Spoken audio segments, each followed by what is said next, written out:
Chapter 9. No other planet in the Empire warrants closer examination than this supposedly barren world. When peeled back, each layer reveals another just beneath it, teeming with energy. Dr. Bryce Haynes, planetary ecologist assigned to study Dune World.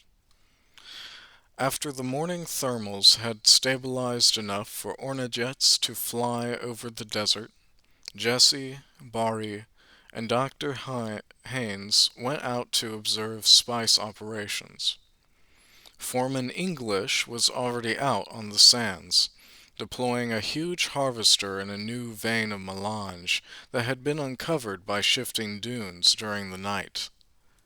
Dr. Haynes flew the small Ornajet with ease. When another pilot transmitted a warning about a thermal sink, a patch of cold sand that created a pillar of dangerous turbulence, the ecologist adjusted course to avoid the anomaly. Cold sand indicate Cold sands indicate ice caves deep beneath the surface, he said to Jesse. The temperature gradient creates a hazard. Underground ice caves. How many more surprises does Dune World hold? More than anyone could tally, I'm afraid.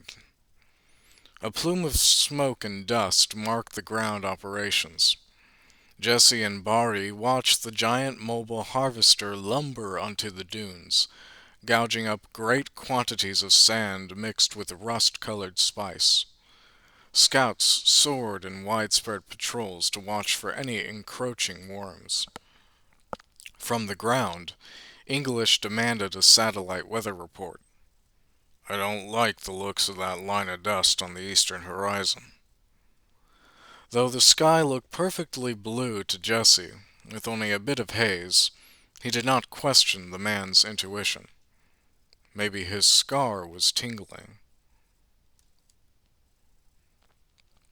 Weather satellites are clear. Nothing brewing. Check again. A pause. Then, still nothing on the sats, Mr. English. I'll get back to you. When the diligent patrols did spot an approaching worm, the well-practiced workers rushed back to their vehicles and evacuated with an efficient system of managed chaos. The powerful carryall lifted the support equipment, spice harvester, and ground machinery just as the oncoming subterranean ripples reached the work site. Bari moved from window to window in the Ornajet, hoping for a glimpse of the desert monster, but the worm never surfaced. Jesse saw it churn beneath the ground and then tunnel away. Safe for the moment, the breathless crews reported how much spice they had evacuated. It was a good haul. Jesse processed the numbers in his head. If only the crews could keep up that rate every second of every day for the next 2 years, without any mishaps, House Lincoln might have a chance of beating the Hoskinaires. A moment later, William English's voice broke across the comm system. We have a severe problem with the weather satellites. In the excitement of evacuating the harvester, Jesse had forgotten about the foreman's concern. Nobleman Lincoln here. What is it, English? I just tapped our scout flyers, then took a run to the east myself. 12 different sightings confirm it, sir. There's a Coriolis storm brewing in the vicinity, an anvil-shaped cloud covering the whole sky. I can't predict a detailed path by eyeballing it, but I'd say it's coming straight toward the base. Jesse looked to the planetary ecologist for an explanation. Haynes picked up the transmitter. If it's that big, William, how could the satellites not have seen it? That's just it. They couldn't have missed it. But there's no mistake, and that storm is coming. A dark undertone of anger, like a blood stain, seeped into his voice. If we'd relied entirely on this, if we'd relied entirely on those satellites for a warning, we would have continued our operations until it was too late. The answer flashed into Jesse's mind as clear as weapons fire on a silent night. Hoskinair sabotage. Recall our crews and scouts to the forward base where we'll ride out the storm. Then somebody is going to get me answers. We need those satellites. Inside the shielded buildings, Jesse held a war council with Tuek, Haynes, and English. They sat at a long work table, talking above the noise of furious winds outside. Bari peered through an armored window slit,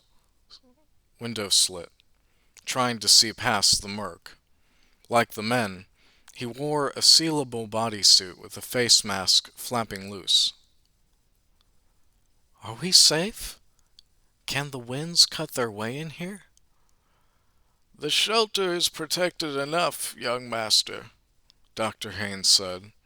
Outside, though, that storm-driven sand can flay a man to his bones, and then etch the bones. Getting down to business, 2X spread documents on the table. As near as I can determine, all the weather satellites were programmed to replace any readings of major weather disturbances with deceptively clear reports. Another goodbye gift from the Hoskinairs. Dr. Haynes looked at English with respect.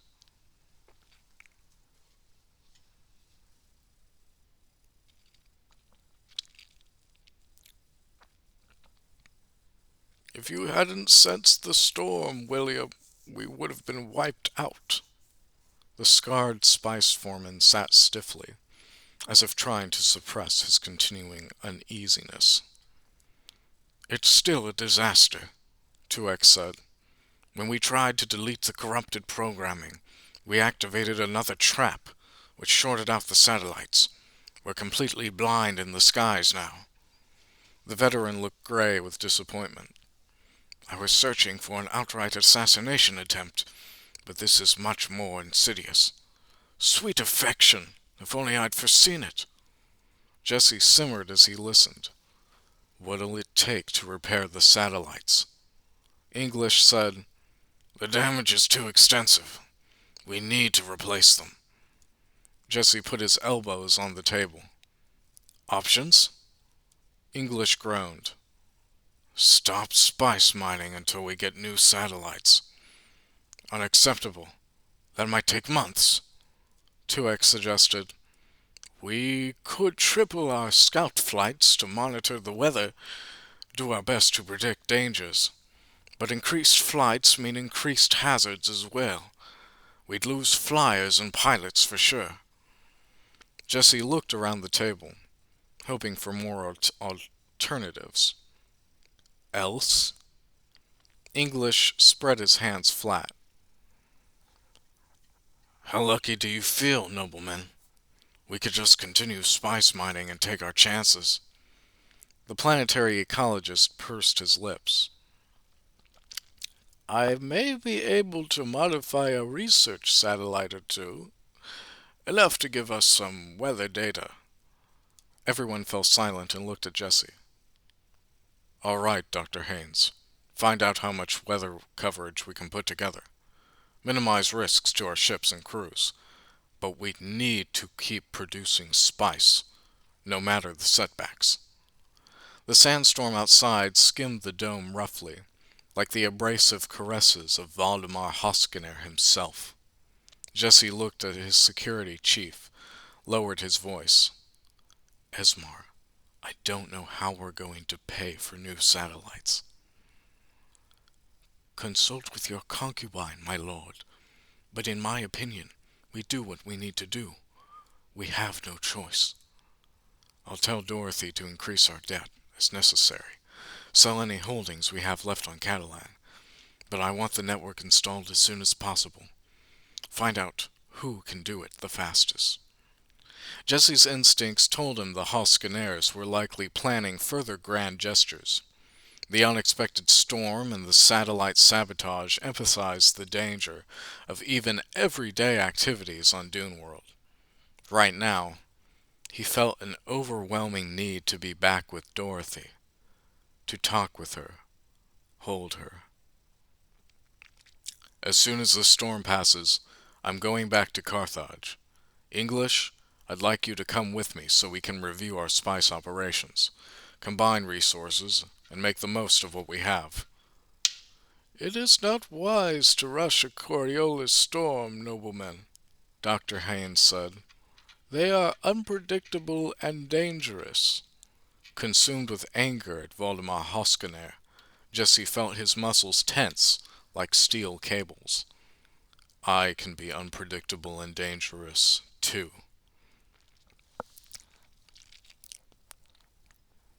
Because only 3 of them were returning to Carthage, they took one of the research base's Ornajets instead of the larger transport shuttle. The dust-laden air was still fraught with capricious breezes, but the bulk of the storm had swung south. English flew them north toward Carthage, more than 1,500 kilometers away. Below, the diamond-shaped oasis was already beginning to recover from the blowing sand, and within minutes all distinctive features were replaced by the monotony of nothingness. Ahead, a jagged line of black mountains jutted up like an atoll in the ocean of sand.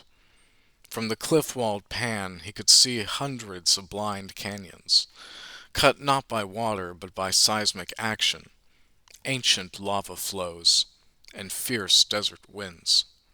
Over the next hour, even the intermittent backbones of rock developed a sameness to them. The nobleman's thoughts drifted, and he mulled over possible solutions. Bari leaned his head on his father's shoulder and dozed. As they cruised toward one barrier of mountains, English jerked the Ornajet controls. More storm readings ahead, sir." He glanced over his shoulder. "By the deity, it's a backstabber. The storm circled around. Are we safe in the Ornajet? We should be able to fly over it." Jesse saw a low-rolling tsunami of sand and powder crawling up and over the peaks like a slow-moving wave of milk. English kept working the controls, but his movements took on a more intense quality. "Why aren't we going higher?" Jesse asked.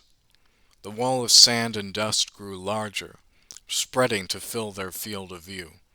The Ornajet's wings flapped furiously, trying to gain altitude. "The wings can only take us so high.